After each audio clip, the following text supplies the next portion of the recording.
ವ್ಯವಹಾರದೊಳಗೆ ನಿಮಗೆ ಯಾರೋ ಬಂದು ಬೈತಾರೆ, ಏನು ಮೂರ್ಖ ಇದ್ದಿ, ತಿಳುವಳಿಕೆ ಇಲ್ಲ, ಬುದ್ಧಿ ಇಲ್ಲ ನಿನಗೇನು ಬುದ್ಧಿ ಇದೆಯೋ ಮುಟ್ಟಾಳ. ಎರಡನೇ ಕ್ಷಣಕ್ಕೆ ಬಂದಿರ್ತಾರೆ, ಅವನ ಮಾತು ಮುಗಿಯೋದ್ರೊಳಗೆ ರಿಟರ್ನ್ ಹೋಗಿರತ್ತೆ ನಮ್ಮಂಥವರ ಉತ್ತರ.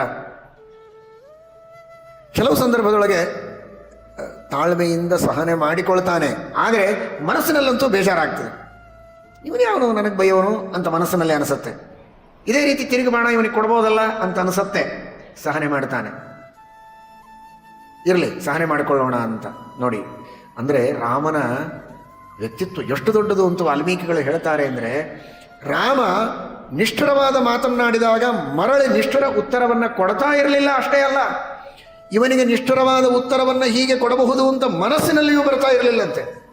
ಬಾಯಿಯಿಂದ ಅನ್ನೋದಲ್ಲ, ನೋತ್ತರಂ ಪ್ರತಿಪದ್ಯತೆ, ಮನಸ್ಸಿನಲ್ಲಿಯೂ ಹೀಗೆ ಉತ್ತರ ಕೊಡಬಹುದಲ್ಲ ಇವನಿಗೆ ಅಂತ ಅನಿಸ್ತಾ ಇರಲಿಲ್ಲ. ಆ ವಿಚಾರವನ್ನೇ ಮಾಡ್ತಾ ಇರಲಿಲ್ಲ. ಏನೋ ಪಾಪ ಕಷ್ಟದಲ್ಲಿದ್ದಾನೆ, ಮಾತನಾಡಿದ್ದಾನೆ, ಅವನ ಕಷ್ಟಗಳನ್ನು ಪರಿಹಾರ ಮಾಡಿದರೆ ಸಾಕು ಅಂತ. ಅಷ್ಟಕ್ಕೆ ಪರಮಾತ್ಮ ಅವನನ್ನು ಉದ್ಧಾರ ಮಾಡ್ತಾ ಇದ್ದ ಹೊರತು ಪ್ರತಿಯಾಗಿ ನಿಷ್ಠುರ ಉತ್ತರವನ್ನು ಕೊಡ್ತಾ ಇರಲಿಲ್ಲ. ನಿಷ್ಠುರ ಉತ್ತರವನ್ನು ಮನಸ್ಸಿನಲ್ಲಿಯೂ ತಂದುಕೊಳ್ತಾ ಇರಲಿಲ್ಲ. ಅವನಿಗೆ ಹಿತವಾಗಲಿ ಅಂತ ಬಯಸ್ತಾ ಇದ್ದ. ಯಾಕೆಂದರೆ ರಾಮದೇವರು, ಅವನ ಮನಸ್ಸಿನಲ್ಲಿ ಇವನಿಗೆ ನಿಷ್ಠುರವಾಗಿ ಏನೋ ಕೆಟ್ಟದಾಗಲಿ ಅಂತ ಅಂದರೂ ಕೆಟ್ಟದಾಗಿ ಬಿಡುತ್ತೆ. ಅದನ್ನೂ ಮಾಡ್ತಾ ಇರಲಿಲ್ಲ.